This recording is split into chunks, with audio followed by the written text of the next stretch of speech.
Okwawukanako n'okusunsula by'eggwanyiza entebe y'eggwanga okutandise olunaku olwaleero nga kukomekkerezebwa lunaku lwa nkya. Okusunsula okwakalulu ka 2021 kwali kwa mwezi gwa 11 ng'ennaku z'omwezi 2 ne 3. Oyinza okugamba nti kano kaafuuka kalombolombo Pulezidenti Museveni okusooka mu nsiike, anti n'okwolwo zagenda okuwera ssaawa 4 ez'okumakya nga yamaze dda okuyingira mu bitabo by'akakiiko k'ebyokulonda nga bw'akakasiddwa okuvuganya ku kifo kino. But now we can only do the handshake from a distance. Museveni nga kaseera ako yali atemera mu gy'obukulu 76 olunaku lwe yasunsulwa ekibuga kyonna kyetooloolwa abakuumaddembe ab'enjawulo, so nga n'enguudo ezimu zaali zisibiddwa okutuuka ku kisaawe ky'ekyambogo enteekateeka eno gye yaddukanyizibwa.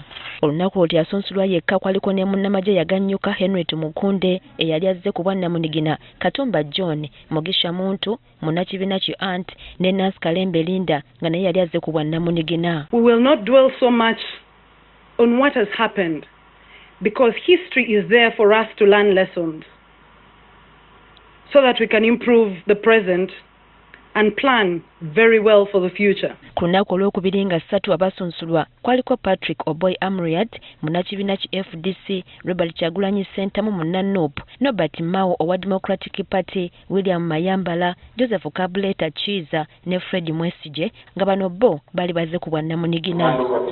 An officer of the law, you are expected to respect the law. Okay, you wear that office in interest of the people of. Olunaku olwo lwali lwavaawo mpitewo wakati wa Robert Kyagulanyi Ssentamu n'ab'ebyokwerinda, anti oluvannyuma lw'okuweebwa obukwakkulizo okwolekera ekyambogo gy'alina okusunsulibwa gamba ng'obutayisa bivvulu ng'ava mu maka ge, abantu abemberera ku nguudo ez'enjawulo buli we yayitanga okumwegeka obutereevu, era mpolampola bagenda bawera, yakiyinza okuba nga kyekyanyiza poliisi okutuuka okukasuka akacupa kw'omukka ogubalagala mu mmotoka mwe yali ne mukyala we.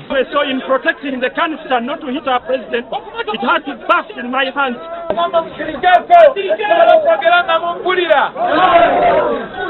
Akaseera ketuli mu sika bulijjo baganda bange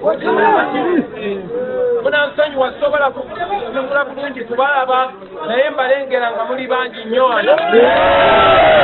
Yali okutuuka ku ssaawa 4 ez'okumakya, Kyagulanyi ekyambogo yatuukayo ku ssaawa 5 era ssentebe w'akakiiko Simon Byabakama n'amusaba obutaddayo kutambula nga wabira bawagizi be mu kkubo.